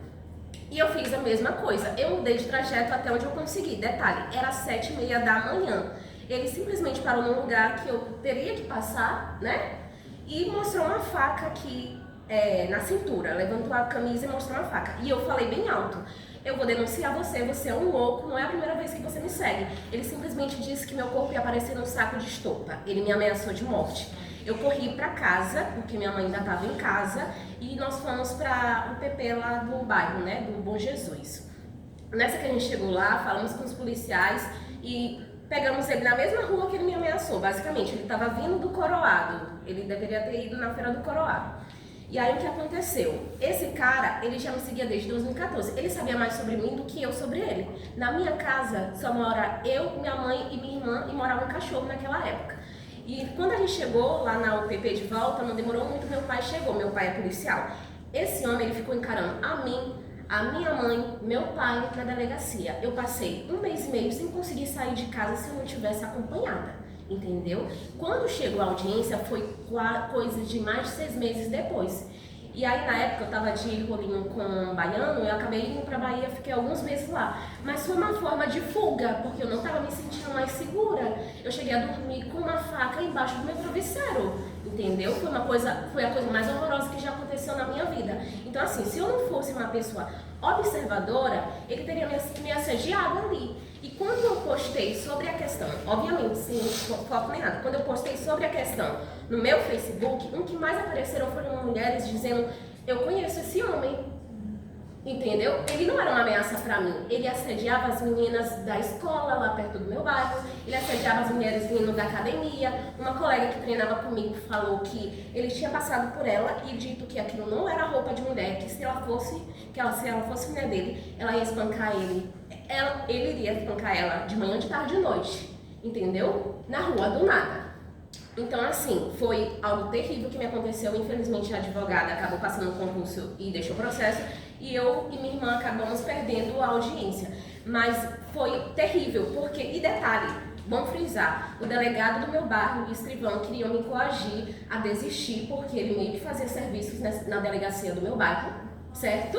Aí eu tive que ir na delegacia da mulher. Quando eu cheguei na delegacia da mulher, eu não recebi nenhum atendimento humanizado. Então isso virou uma bola de neve na minha cabeça. E no dia que fomos ouvidos pela delegada, eu fiquei no mesmo ambiente, basicamente, dele. Ele chegou lá com roupa social, com uma bíblia embaixo do braço e com a mulher e a enteada. E dava de ver no rosto delas, a gente sabe identificar nas mulheres quando a gente vê pessoas que vivem num contexto de violência, né? Dava de ver no rosto delas isso.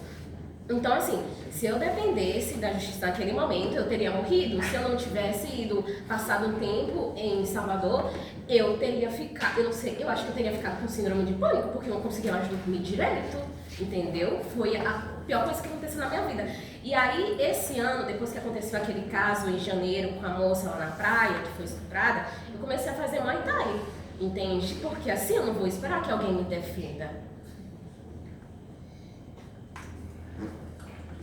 Qual é o seu nome? Casey. Eu acho que o que a Casey falou, eu acho que tem bastante a ver com isso, que eu vejo algumas puxando assim para uma coisa mais teórica, né?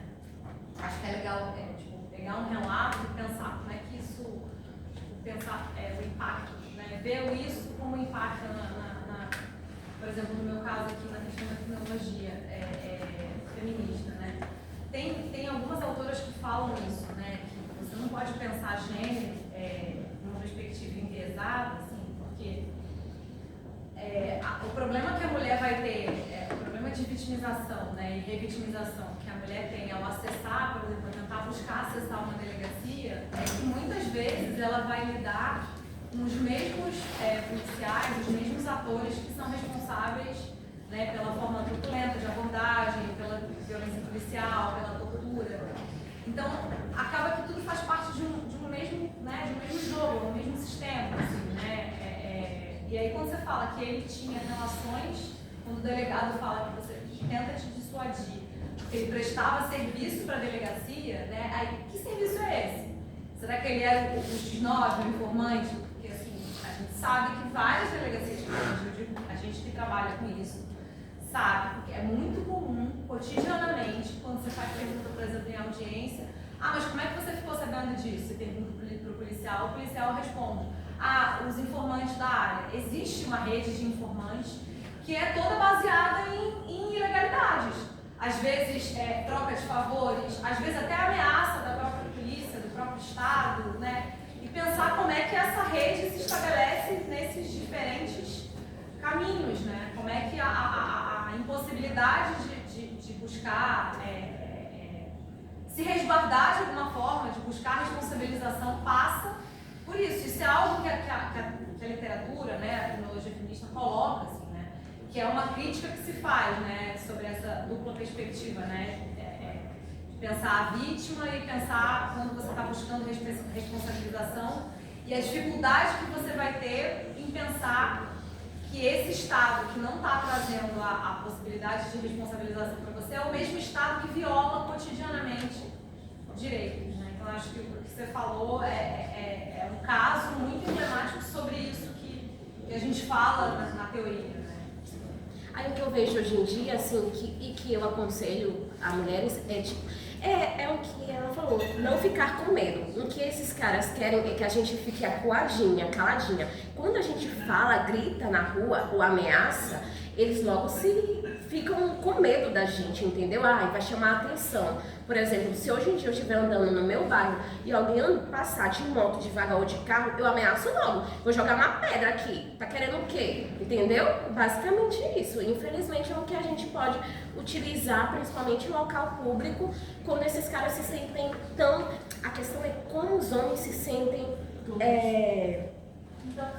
intocáveis, tão protegidos pelo Estado a ponto de fazerem isso em via pública, em local público. Quando eu fui seguida a primeira vez, eu estava vindo da faculdade, eu tava de paletó, de calça, óbvio, né, que minha roupa não vai ser uma desculpa, mas eu estava toda coberta, então assim, sabe, é incrível. E recentemente eu vi um post, eu acho que foi hoje de manhã, uma repórter, ela estava ao vivo e um homem puxou o cabelo dela. Então é uma cultura de estupro muito forte que a gente vive. O celular também, né, que pode ser uma arma, né, uma coisa... Nesse caso recente em Santa Catarina, da Catarina, né, que foi assassinada, o sujeito foi identificado porque outras duas mulheres que tinham sido seguidas por ele e tal, fotografaram ele e no mesmo dia, e aí ele conseguiu identificar. Muito louco. Porque ainda tem outro detalhe, esse tipo de coisa tende a piorar quando a gente é mais jovem. Por exemplo, quando eu tinha 17 anos, eu era muito mais assediada do que hoje em dia com 31. Quando eu tinha 17 anos, por exemplo, Teve vezes que eu estava voltando da primeira faculdade que eu fiz e estava no horário, eu estudava de tarde. Minha aula tinha acabado 6h30 da tarde, só que estava num dia de chuva. A faculdade era perto do apartamento que eu morava, então eu estava voltando a pé na chuva porque eu não queria ir para casa. Só que, e assim, eu estava com uma roupa folgada, com uma camisa folgada, mas era uma camiseta branca, que na chuva ficou justa. E eu tive a infelicidade de passar na frente de uma viatura. Os caras estavam parados lá na viatura. A própria polícia, os policiais que estavam dentro da viatura, me assediaram enquanto eu era só um adolescente que estava tentando voltar para casa. Então tu vai pedir socorro para quem? Não tem. Então, gente, tem algo muito importante que eu não falei, que o cara que me agrediu era um ex-policial.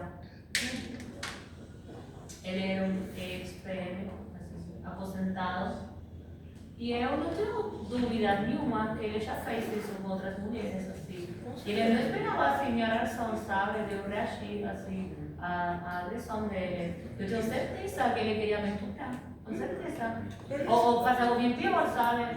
Eles próprios se ajudam entre si. Outro exemplo, porque eu tenho certeza que e isso que tu é visto falou, como mulher já passou por várias histórias assim, não é só uma, não são só duas. Mas outro exemplo também, eu sou uma pessoa lésbica e eu tenho uma aparência que não é tradicionalmente feminina. Então, outro caso de quando eu também, ainda adolescente, eu estava voltando de uma consulta, eu tinha ido no oftalmologista aqui no centro. E quando eu estava voltando, eu passei por uma rua que era dessas transversais meio desertas. E aí um cara veio e começou a me seguir, colocou o pênis para fora da calça e começou a falar absurdos, me ameaçando. E tinham pessoas perto. Tinha homens perto, e a única coisa que eles faziam era rir da situação. E eu tive que sair correndo para um lugar mais movimentado, para poder me misturar na multidão e talvez escapar. Nossa, eu acho que infelizmente todas as mulheres já passamos situações mais ou menos graves, sabe? Mas que é violência, é sério, sabe? É como se você nunca tivesse paz. E aí tu falou assim, né, que você é lésbica e não cumpre esse estereotipo assim feminino. E tem uma menina do Chile, e eu acho que não chegou a notícia até aqui, né? Mas eu acompanhei muito o caso dela. Tentaram, na verdade não, estupraram ela. E por ser lésbica, ela tem uma aparência bem masculina, assim, sabe? Era muito tipo... foge do padrão Sim, de poder. sim, e com a ameaça de, você vai aprender, não sei o quê. Sim, isso. Aí ela deu uma facada no cara e matou ele. E ela foi presa. Ela ficou uns 2 anos presa, depois ficou sob processo aberto e só em 2022 foi que absolveram ela, assim. Mas foram 5 anos de luta. Aí eu acompanhei todinho, assim, a história dela, sabe? E quando eu fui presa também por esse motivo de me defender, mas nesse caso a pessoa não morreu, ele está vivo. As pessoas me comparavam muito com o caso dela, sabe? Assim, e... Posso fazer uma pergunta técnica?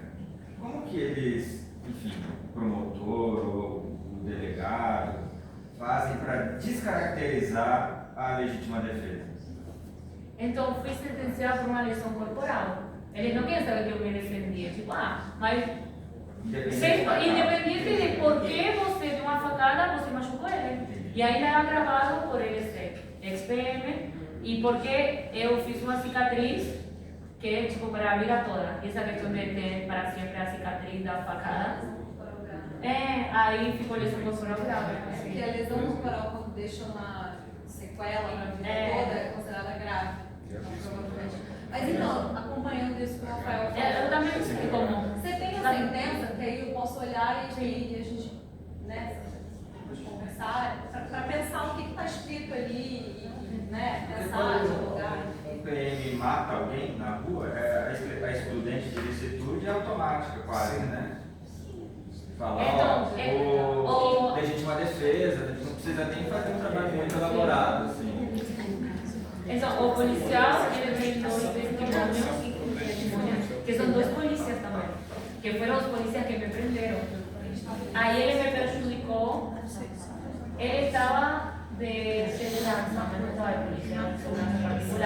não estava fardado quando eu Estavam fazendo pizza.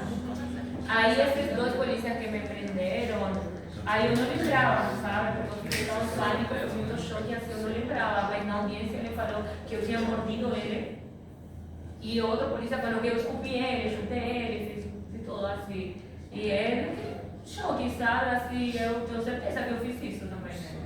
Tipo, eu não lembro, mas claro que eu vou morder, vou me defender, né? Então, porque me aprisionar, né? Aí, essa questão de... Então, agora são 3 polícias contra a minha fala. Eu sou minha fala contra a fala deles, entendeu? Então, são tipo, 3 polícias que estão dizendo que eu sou uma pessoa agressiva. Talvez também a parte contrária tenha alegado que foi excesso e ele descaracterizou o legítimo. Pode ter sido também. Tu, sabendo que eu tinha contado uma coisa dele, mas foi uma facada? Foi só uma? Ele caiu do lado com... Ele caiu. Vou te contratar. Ele caiu e depois ele correu assim. É do direito, né? Mas Ela tá perguntando todas as características, todos os requisitos da legítima defesa. Porque ele só, tipo, um golpe só, tipo, uma característica principal, né? De uma legítima defesa. Eu tenho uma pergunta. Eu queria saber, queria que você falasse um pouco justamente sobre esse contato que você teve no Poder Judiciário, na audiência, nesse desenrolar dentro do Poder Judiciário. Eventualmente também do que você precisou para o monitoramento eletrônico. Eu acredito que se você ficou 2 anos, você precisou fazer alguma manutenção, precisou instalar, desinstalar. Como você percebeu esse contato com o Judiciário? Eu percebi muito preconceito, assim, sabe? Já pelo cabelo de cor, pelo meu estilo. E foi sempre, tipo assim, só experiência ruim. Não tive nenhuma experiência boa, sabe? E inclusive, na audiência de custodia foi isso que eu falei, né? De, tipo, você, moradora de rua, é mendiga, imigrante legal, sabe? Tipo, sempre botando uma outra questão. E incluso quando eu fui a trocar o aparelho, o tornozeleiro, porque eu tinha que carregar ele muitas vezes, enfim. Eu fui aí para dar uma atualizada, aí eu troquei ele, e nesse dia eu sofri novamente, sabe, com a polícia de lá, porque eu cheguei com meus brinquedos de malabares, cheguei com meus bonecos, e tipo, tinha um monte de pessoas, tinha todo homem, na real eu era a única mulher. Tinha homens que estavam também fazendo esses, ou estavam botando, ou estavam tirando, fazendo alguma coisa, né?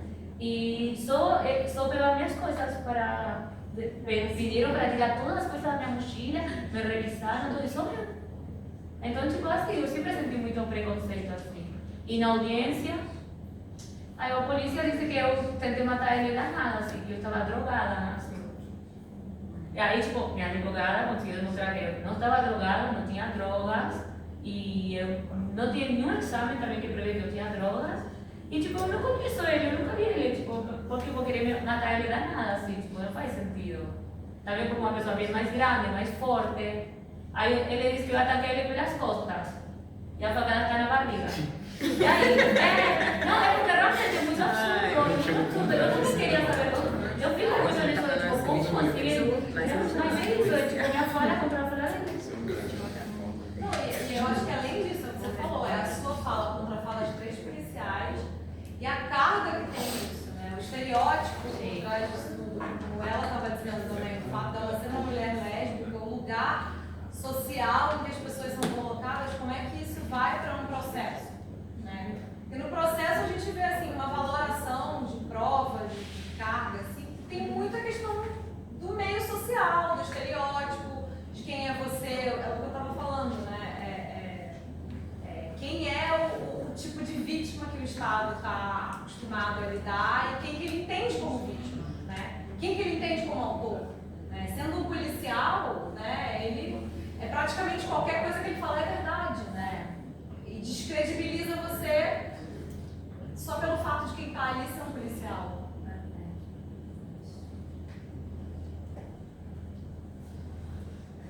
Então agora a gente vai queimar a polícia que nem ela falou, não. Vamos lá. Can I ask a legal question? In Brazil, can a woman be exonerated in a case of self-defense based on self-defense itself? Does it make sense? Can you repeat that? Essa pessoa pode ser exonerate. It means that you are found not guilty. Ah, For example, you face That's very easy, yes. Sim, eu te so it's an acceptable defense. Yes, yes. But does it happen? To policemen who kills people in the But street, never yes. women But kill for women, a defending, violent partner, for example. It's not an acceptable defense. It is. well, the female prison unit here, there are a lot of women incarcerated in this exactly situation. Yeah, I mean, many For countries- them, it's not acceptable. It was not considered acceptable. The thing But is, legally, it's possible, but Okay, when I say when the system acceptable, is if my functioning, question is from yes. the legal perspective, so it's an acceptable defense, but in reality, it's, They don't consider it. okay. besides the self-defense, the whole self-defense thing is very subjective. It's not something that you can, for the law to accept it on a legal basis, it has to be proportional.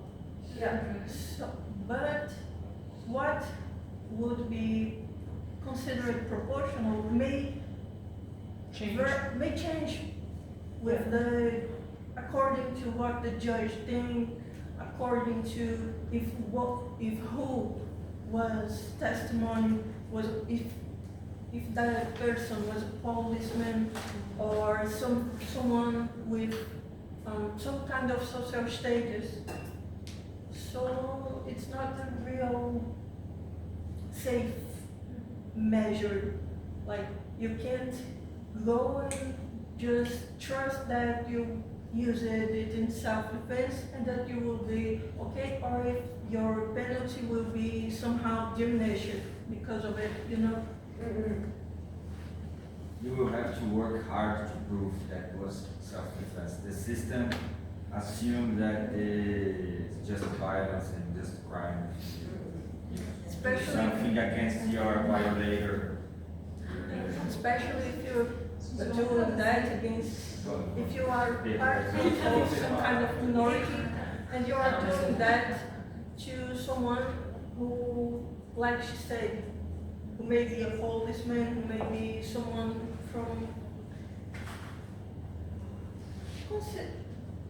from a privileged background. Yeah. Okay. Pietro translates to the people. Você legalmente pode ser usado, né, a legítima defesa para aplicar uma defesa pessoal para a pessoa não ser encarcerada, né, usada na defesa. E aí, legalmente pode ser usado, mas o que está sendo debatido aqui é que dificilmente é provado e dificilmente acontece na realidade. Depende muito da subjetividade, como ela falou, de como foi feito, da interpretação da proporcionalidade também. Então, legalmente pode ser usado, mas na realidade dificilmente é provado. E eu falei que a prisão feminina daqui está cheia de mulheres que foram encarceradas numa situação como essa, de se defender e acabar presa. O inclusive muchas mujeres encarceladas procurando justicia.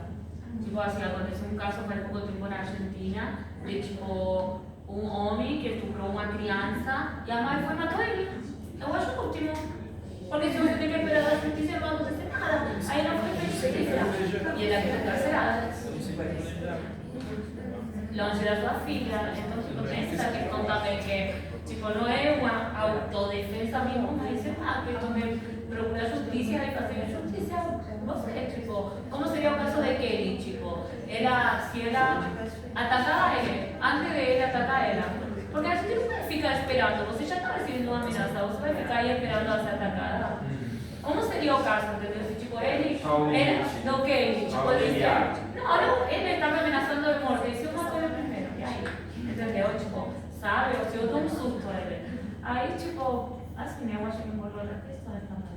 Can I add something? Because in some states in the US, when progress that was made was to recognize from a legal perspective what we call the battered wife syndrome. So this syndrome of the woman who is in a domestic violence situation, and that was a big change because it recognized that you do not need to be proportional in the self-defense situation. And it was something that happened in France recently, that a woman killed her husband, who was, a violent partner, but she did not kill him in the situation of domestic violence. She killed him when he was asleep, right? So not in a situation of immediate danger, but it was still recognized as self-defense because they recognized that if you are a victim of domestic abuse, you are always in a situation of self-defense. Does it make sense? It's always dangerous. Exactly, and that's the reality, right? But so that was a sort of improvement, but besides that, we still have this problem of proportionality, and we all know that in a situation of danger, it's very difficult to have this kind of rational, like, okay, this is the risk, this is my assessment of the risk, and that's what I will do. Em alguns estados dos Estados Unidos foi feito esse avanço, né, essa progressão de ter ali considerado uma síndrome da mulher que está em violência. E principalmente com o caso que teve na França, da mulher que era violentada pelo seu marido, em casa ela não matou ele numa situação ali de urgência, de violência iminente, mas sim esperou ele dormir para matar ele. Só que por essa perspectiva foi considerado legítima defesa, porque ela está em uma violência constante. Né? Então foi uma progressão, e mesmo sabendo que ainda é difícil, né, medir o que você vai fazer proporcionalmente quando você está ali no caso de violência iminente. Letícia. Então, sobre essa questão da violência, né? E aqui no Brasil é muito complicado, por exemplo, uma mulher fazer uma denúncia no sistema penal contra um estupro realizado pelo marido no casamento e isso ser ao menos pensado na possibilidade disso ser um crime. E além disso, assim, existe uma cultura que está sendo resgatada da questão da mulher quando ela tem filho, porque existem vários relatos, isso é uma coisa até recorrente, que mulheres que têm filhos, né, elas são estupradas no puerpério porque o homem não consegue, por uma questão do instinto, esperar que as mulheres estejam recuperadas. Então, até nos hospitais, era um costume, né, que quando as mulheres iam parir, outras mulheres ficavam ali no entorno, nos 40 dias, para que ela pudesse, esse resguardo era para a mulher, mas muitas vezes, de alguma forma assim, para que elas não fossem estupradas naquele momento que acabaram de ter filhos. Né? E até nos hospitais, algumas enfermeiras, algumas técnicas de enfermagem relatam que alguns homens, logo que a mulher tem filho, elas ficam meio que rondando ali para quando a mulher for ao banheiro, eles manterem uma relação sexual. Então, assim, a mulher em todas as esferas, né, eu acredito, né, não sei se por uma situação pessoal minha, mas sobretudo num casamento é vítima assim, de violências diversas, né? Não só econômicas, verbais, físicas, mas sobretudo essa violência de nunca poder expor o seu corpo. Não só isso, como a gente sabe que algumas décadas atrás tinha a questão da legislação que impunha os deveres da mulher dentro do casamento. Mas até depois que isso foi tirado da legislação enquanto um dever da mulher, até depois, por exemplo, ali entre 2019 e 2020, foi antes da pandemia, no comecinho da pandemia, eu cheguei a ver um processo que era um cara, não era mais um processo criminal, mas ele era um processo civil dele pedindo danos morais e o divórcio também, porque a esposa não queria fazer sexo anal com ele. Aí ele estava processando ela porque ela não queria fazer isso.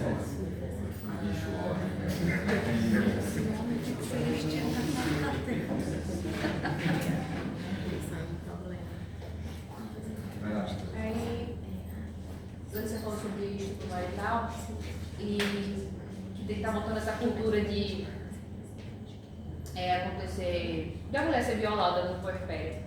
Mas eu digo algo também tão perigoso quanto, que é o discurso, que eu estou vendo crescer muito, voltar, que é justamente da mulher ter um dever com o homem sexual e atrelações com a religião, enfim, aí fica uma coisa mais pior ainda, né, potencializa.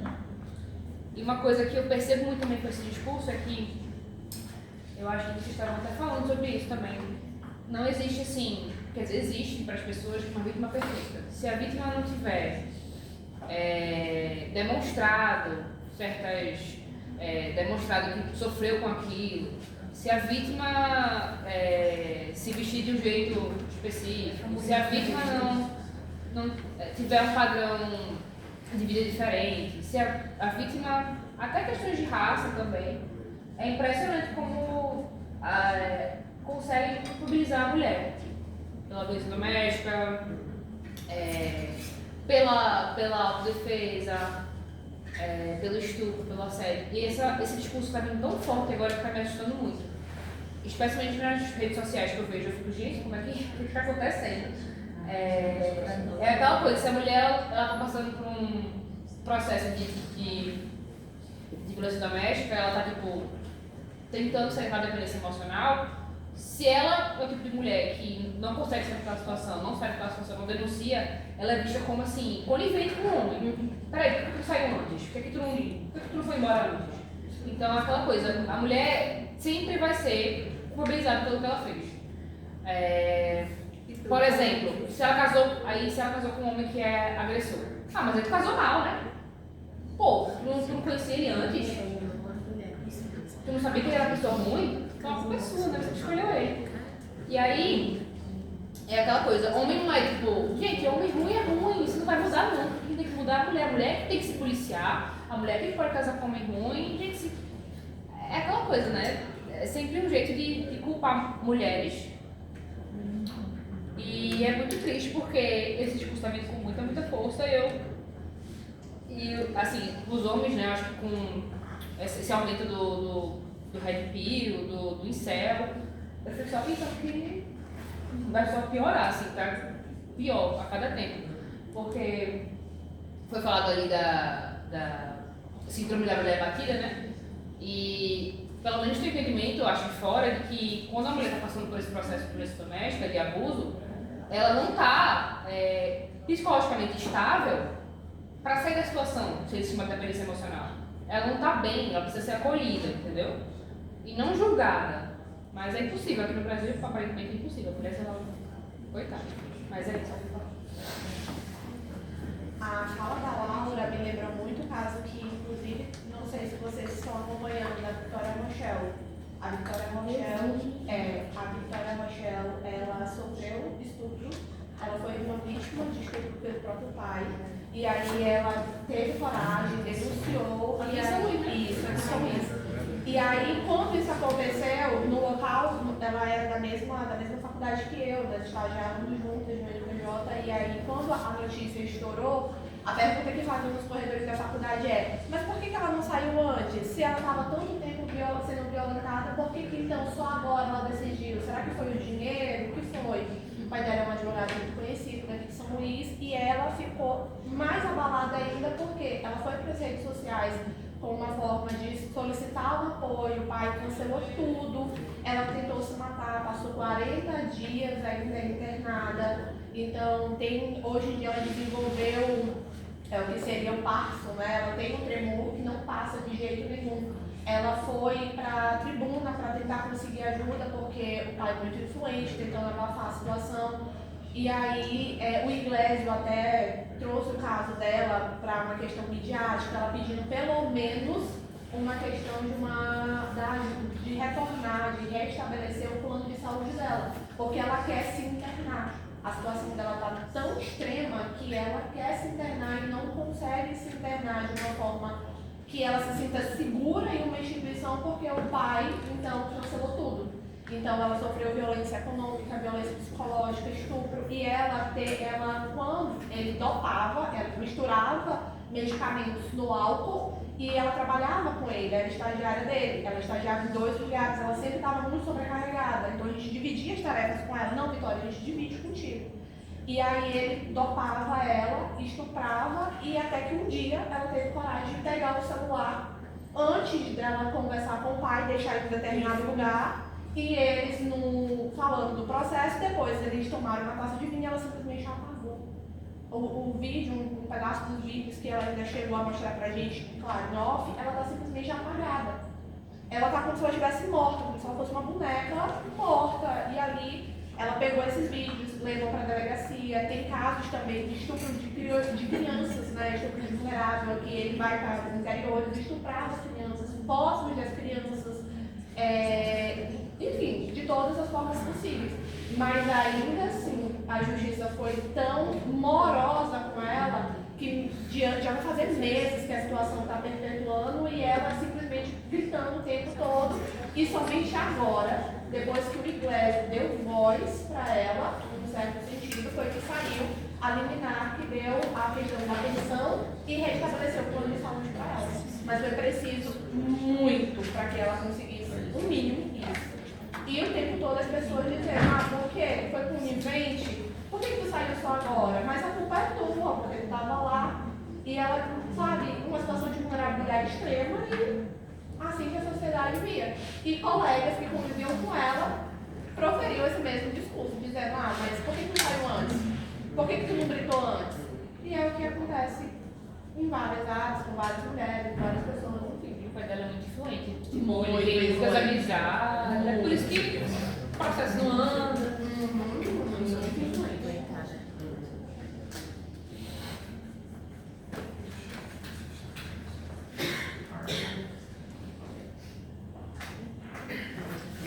É isso, gente. Mais alguém? Vamos fazer algum tipo de fechamento, porque a gente não fecha, a gente tem vamos indagações, É que a gente pode continuar a falar de casos super enxutos de violência hacia a mulher e é tipo isso, só assim vai ficar só triste aqui.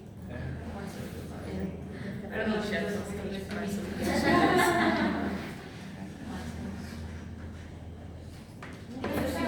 Vocês têm mais alguma pergunta? Alguém quer fazer alguma coisa, alguma fala? Por favor, fica à vontade. Não, é que o que eu achei muito intrigante na fala de vocês duas é que, como sempre, quando se precisa de ajuda, são as mulheres que estão por perto, né? Eu trabalho com cuidado, mas tem que já tem penitenciária. Então, tudo que foi falado aqui, quando tem sempre uma rede de apoio, são as mulheres que estão por perto. E outra coisa, tanto o abuso que as mulheres passam, muitas mulheres que são familiares de pessoas presas sofrem quando vão entrar nos presídios. Já ouvi falas de mulheres que entraram para visitar seus companheiros e aí passaram por julgamento moral porque que elas estão indo visitar, se não presta, todo tipo de julgamento das mulheres que fazendo campo na minha própria comunidade, conversando com quem já visitou, já foi em presídios, as mulheres se reuniam para alugar casas próximos do presídio para poder visitar seus companheiros, seus familiares, porque era a única forma que eles tinham de ter algum alimento, alguma coisa. E me relataram um momento em que elas tinham que levar uma televisão e que elas sofreram muito para poder levar essa televisão para dentro do presídio, para elas comprarem tudo, e elas fizeram rifas, fizeram muitas atividades para conseguir o dinheiro, e sempre aquela rede de apoio feminino. Então, é só esse ponto que eu queria falar, que é uma resistência que nós criamos, para nós nos defendermos, né? E mais uma coisa que a gente não falou e eu vi muito no presídio é que as mulheres lá dentro procuram muito trabalhar e gerar ingressos porque precisam de manter seus filhos fora, precisa cuidar de um familiar doente, sabe? Então, mesmo estando presas, estão cuidando desde dentro. Tipo, elas não estão sendo cuidadas, elas desde dentro ainda estão cuidando as pessoas fora. E, tipo, é isso, né? Tipo, as redes de apoio sempre femininas, né? Sempre caem nos cuidados e todas as responsabilidades enormes.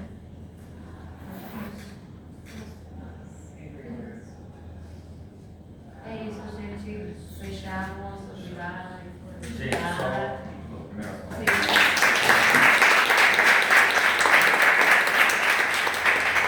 só um informezinho. Nesse QR Code tem o acesso para o registro da presença e emissão de certificado da participação aqui.